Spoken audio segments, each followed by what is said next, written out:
Hello and warm welcome to the intersection of money and politics. I am Karabale Tlatla. South Africa's President Cyril Ramaphosa has an ambitious $100 billion worth of investments he would like to woo over to our shores over the next 5 years. Well, today, that program received a helping hand courtesy of the World Economic Forum. I was at the roundtable meeting at the Hyatt to discuss just how hard still will the road ahead be. And finally, he is the mayor of one of the biggest cities on the continent. Today, he'll talk to us about entrepreneurship, finance, as well as the hassles of running Joburg. But first, back to our big story.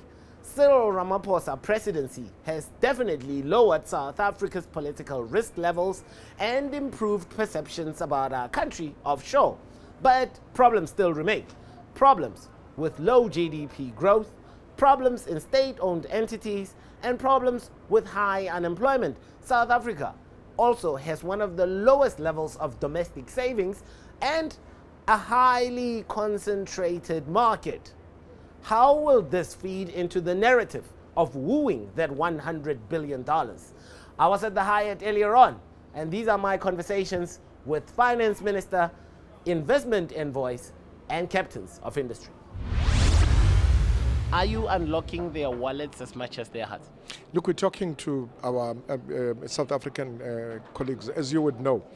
For instance, the return of Old Mutual from listing in London and coming back into South Africa means that what belongs to South Africa begins to come back to South Africa. But we're talking, even in this round table, it's a 50-50 because we are talking, we have the South African companies with us here who are also who are talking to their counterparts externally, but there is renewed hope and enthusiasm from the South African companies to invest. Final question, Minister. What's our short-term gains, considering that we have long-term problems like structural reform that have to come into the South African economy? But how do we win in the meantime? What is our edge? Short-term gains start with confidence, and we will have seen that in the past few months, whatever it is that we do with government, we're trying to inspire that confidence within our economy. Going forward also, there are areas that we have identified: agriculture, tourism. Those are the areas which was identified as low-hanging fruit, and dealing with the issues of lowering the barriers to entry such that our people should actually be able to enter the short-term plan economy. for jobs. Short-term plan, you've seen, this is not short-term plan for jobs, as you know. The President has actually just signed a pact with business on the youth employment service. Another short-term one, as we've seen that the initiative of the chief executives also gave birth to a fund of R1 billion, which is going to assist small, medium enterprises, because that's where employment creation resides. But at the same time, we're going all out to make sure that there are jobs created, especially for the youth. What progress you have made with regards to South African investors investing onto the $100 billion investment plan? As you think about investment, the critical thing is that you have to have local companies investing if you want to attract foreign investment. I think foreign investors clearly are going to follow the steer from local companies. Are they following local companies? What do you find from local companies? What's holding them back from releasing any of the money that they're currently hoarding? Companies invest because they see opportunity. They don't invest because somebody tells them to do so. So one has to try to promote the virtuous circle that we are seeing unfolding. We've had tremendous political change in this country, and I think generally decision makers in local companies are much more optimistic than they were 6 months or so ago. When you're here, this is an opportunity for investment envoy like yourself and for government ministers to meet and interact with leaders of multinationals. What kind of issues are they bringing up with regards to investing in South Africa? And is there a way of addressing South Africa's inadequate skills to attract more companies to invest here? There are many issues that foreign investors look at when they consider investing in a market. clearly one of the key issues is policy certainty, and not just policy certainty today, but policy certainty over a longer period. And we certainly have not had policy certainty well defined in this country, so that would be one of the major issues. Of course, foreign investors are looking to invest in a growth economy, and we've been growing quite slowly. So it's not an easy task to persuade a foreign company to invest. But as you saw very recently, Mercedes-Benz has expanded its production facilities, so there are opportunities, and those are the things that we've got to look for. What has essentially changed since President Cyril Ramaphosa came into the political space? And don't we need more than just political change to attract investment? Look, what has changed, there's a lot that has changed since Cyril Ramaphosa came into becoming our president. The firstly is the intent, where we were going as a company, as a country, we were going clearly in the wrong direction.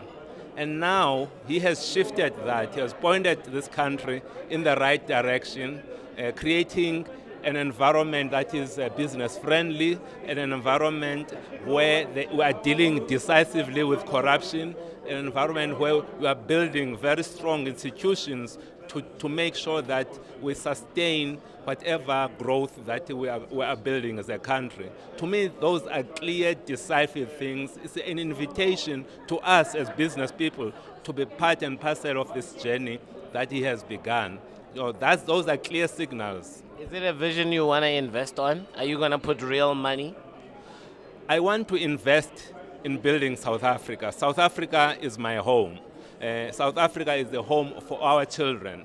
It is not about Cyril Ramaphosa. It is about us making sure that we create a country that is flourishing. And I want to be part of that journey. He's inviting us, and we are engaging and being part of that journey. You're a part of the private sector, and some of us in the media have been accusing you guys of hoarding cash. In fact, to the tune of trillions, we said. Do you get an indication that business is ready to open up its purse? We need to ask ourselves the question, what are the things that makes business not want to invest? Uncertainty clearly is one of those reasons. At least now at a political level, we have more certainty about the direction forward. In some industries, we still have issues around some of the policies, like in the mining sector and in the IT when it comes to spectrum. We need those certainties. As soon as we have that, you'll see investment. For example, a company like ours, Altron, we have just made an acquisition here in this country, and that's a clear signal that we believe in the term of the future of this country. And I see many companies doing exactly the same. Stephen, as a business leader, why are you here? Are you here to open up your wallet and invest towards this $100 billion dream?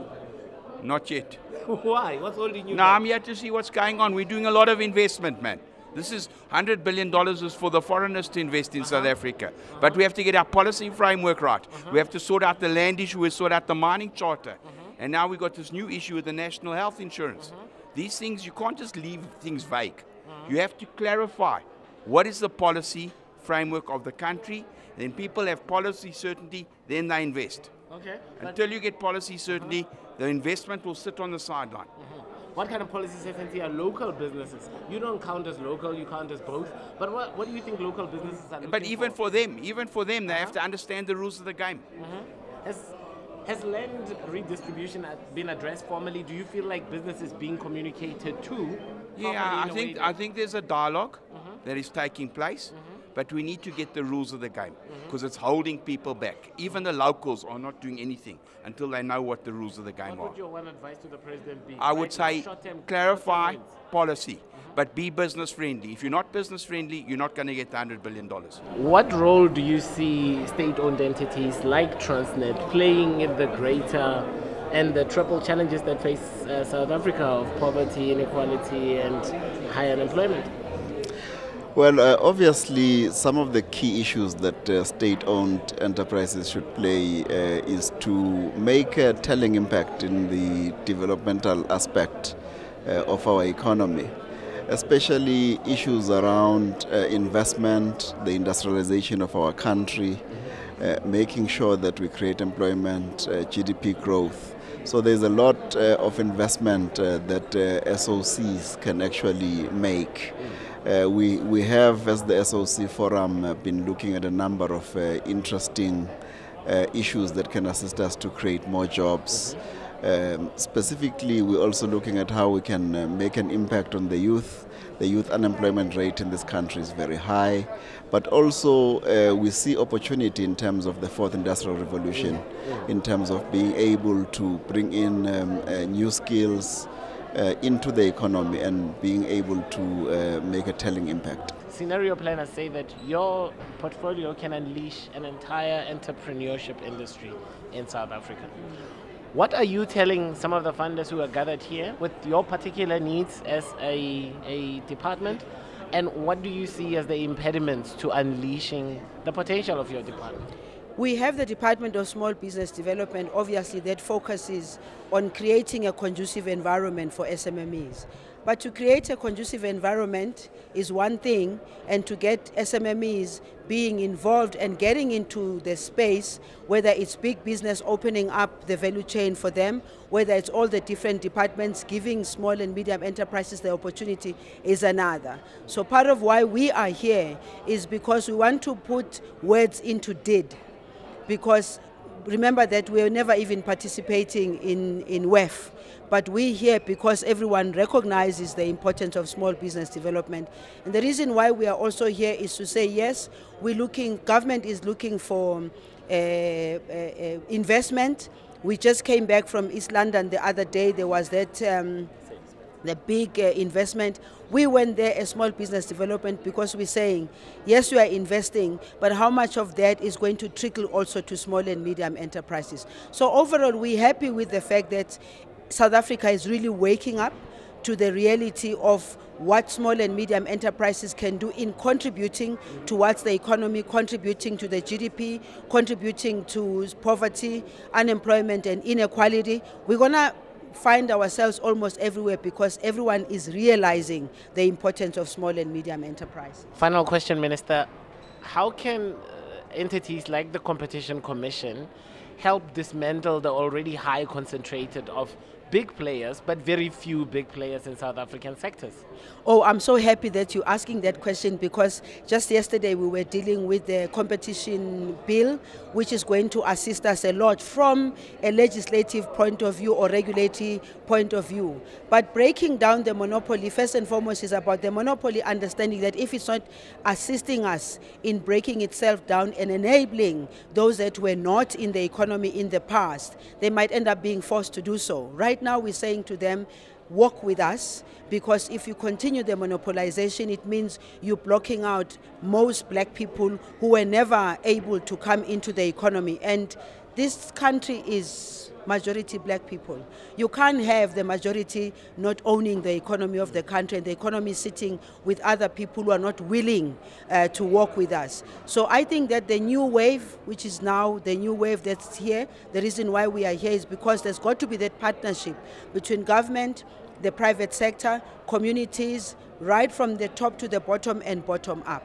Small and medium enterprises, many of them are at the bottom. Hence, we want to be heard everywhere, firstly as government, but I think what is important is for people to really support small and medium enterprises, open up their value chain, open up the opportunities, then we'll be able to get more people in jobs.